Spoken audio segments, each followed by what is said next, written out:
Assalamualaikum warahmatullahi wabarakatuh. Di sini kami dari kelompok 9 akan mempresentasikan mengenai teknik pengolahan air buangan secara biologis. Terlebih dahulu, kami akan memperkenalkan anggota kelompok kami. Yang pertama, Perkenalkan, nama saya Dinda, NPM 008 dari kelas A. Perkenalkan, nama saya Alfiana Sabella dengan NPM 018 dari kelas A. dan perkenalkan nama saya Brilian Kusuma Pradani, NPM 028 dari kelas A. Perkenalkan, nama saya Dava Maulana Thorik, NPM 038 dari kelas A. Saya Jason Dimas Eko Putra, NPM 048 dari kelas B. Saya Rahmadi Andri, NPM 058 dari kelas B. Saya Narvini Arsyadi, NPM 068 dari kelas B. Saya Nila Rumingga dengan NPM 078 dari kelas C. Saya Rizal Farudin, NPM 088 dari kelas C. Saya RR Galuretno Cahyaning Nugroho dengan NPM 098 dari kelas C. Baik, kemudian saya akan menjelaskan mengenai sistem pengolahan biologi. Yang kita ketahui untuk sistem pengolahan air limbah itu ada 3, yaitu fisika, kimia, dan biologi. Nah, untuk sistem pengolahan biologi sendiri adalah penguraian bahan organik yang terkandung dalam air limbah oleh jasad reni atau bakteri, sehingga menjadi bahan kimia sederhana berupa unsur-unsur dan mineral yang siap dan aman dibuang ke lingkungan. Kemudian untuk tujuan dari sistem pengolahan biologi yaitu untuk menghilangkan dan menstabilkan zat-zat pencemar organik terlarut yang dilaksanakan oleh jasad reni. Jasad reni dapat berupa bakteri, kapang, alga, protozoa, dan lain-lain. Untuk pengolahan limbah secara biologis, terutama memanfaatkan kerja dari mikroorganisme. Pengolahan secara biologi. Reaktor pengolahan secara biologi dapat dibedakan antara 2 jenis. Reaktor pertumbuhan tersuspensi. Dalam reaktor pertumbuhan tersuspensi, mikroorganisme tumbuh dan berkembang dalam keadaan tersuspensi. Proses lumpur aktif yang banyak dikenal berlangsung dalam reaktor jenis ini. Kedua, reaktor pertumbuhan lekat.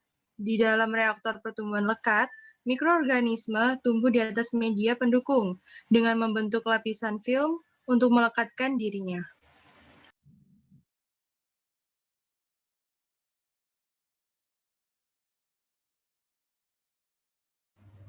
Nah, ini adalah jenis pengolahan limbah secara biologi. Jenis pengolahan limbah secara biologi ini dibedakan menjadi 3, yaitu 1, proses berlangsungnya secara aerob. Maksud dari aerob sendiri itu membutuhkan oksigen dalam prosesnya.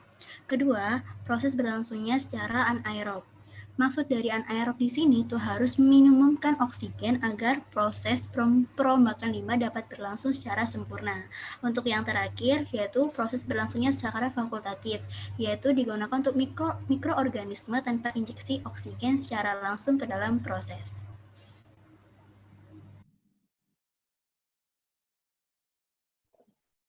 Selanjutnya ada reaktor pertumbuhan tersuspensi atau suspended growth reactor, di mana terbagi menjadi 3 contoh desain, yaitu ada oxidation ditch atau aerasi. Oxidation ditch merupakan bak yang berbentuk parit, dan bak ini dapat digunakan untuk mengolah air limbah dengan memanfaatkan oksigen aerob dengan fungsi utamanya yaitu untuk penurunan kandungan bakteri yang ada di dalam air setelah proses pengolahan sebelumnya. Kemudian saluran atau parit tersebut menerima limbah yang telah disaring dan mempunyai waktu tinggal hidrolik mendekati 24 jam.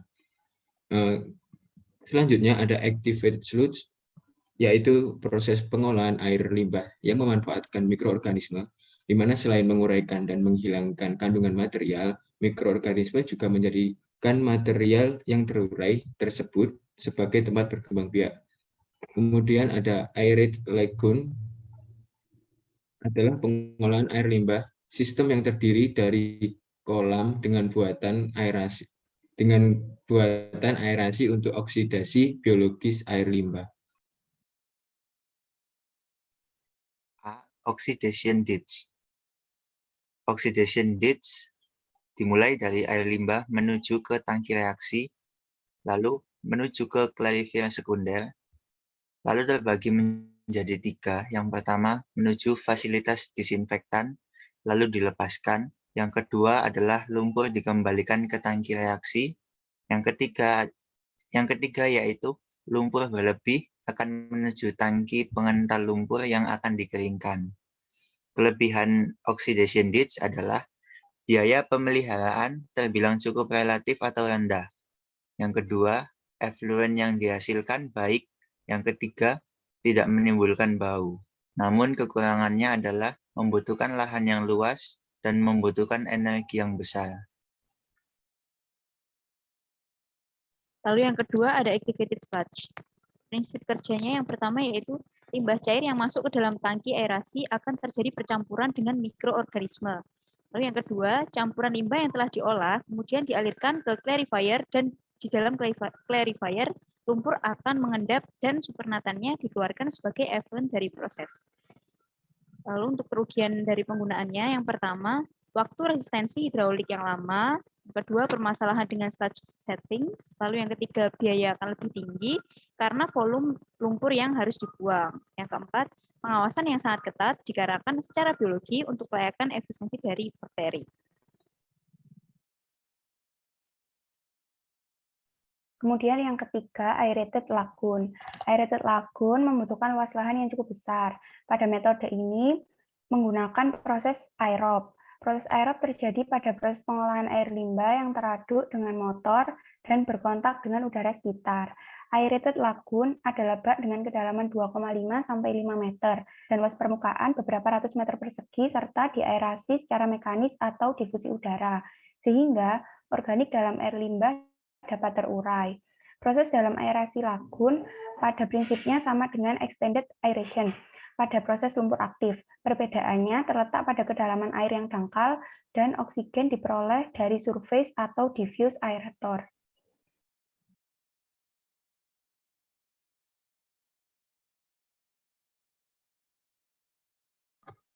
Berikutnya yaitu reaktor pertumbuhan lekat atau attached growth reactor. Reaktor pertumbuhan lekat merupakan salah satu jenis reaktor pengolahan secara biologi, dan dalam reaktor pertumbuhan lekat, mikroorganisme tumbuh di atas media dengan membentuk lapisan film biologi untuk melekatkan dirinya. Berbagai modifikasi telah banyak dikembangkan selama ini, antara lain yaitu trickling filter, cakram biologi atau rotation biological contractor, filter terendam, dan reaktor fluidisasi.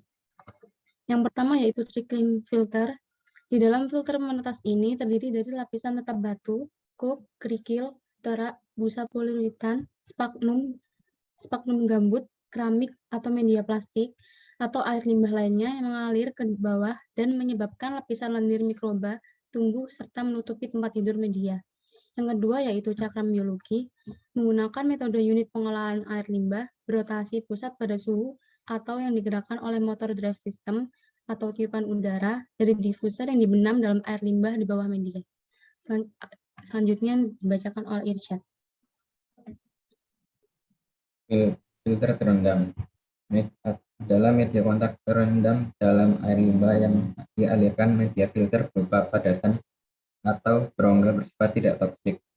Kemudian reaktor fluidisasi atau sequencing batch reactor merupakan metode pengolahan air limbah yang jauh lebih mudah dioperasikan di industri pangan dengan luas lahan jauh lebih kecil. Hanya terjadi dalam satu reaktor.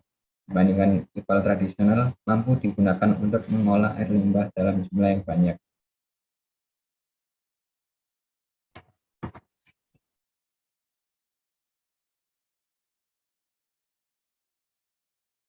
Berikut adalah contoh gambar dari breaking filter, RBC atau Rotational Biological Contractor, dan reaktor fluidisasi.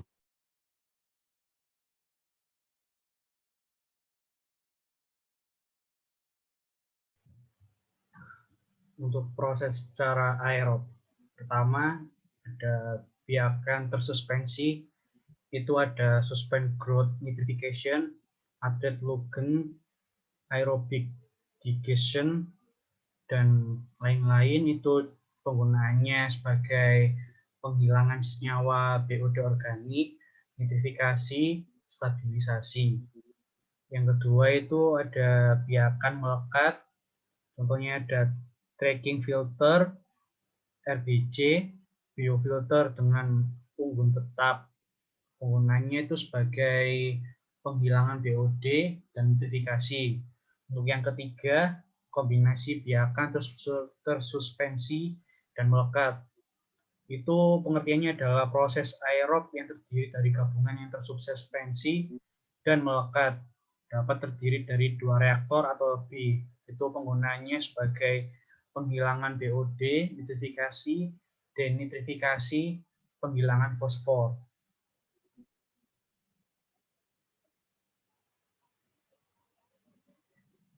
Sekian dari presentasi kelompok 9. Terima kasih dan mohon maaf jika ada salah kata maupun perbuatan. Wassalamualaikum warahmatullahi wabarakatuh.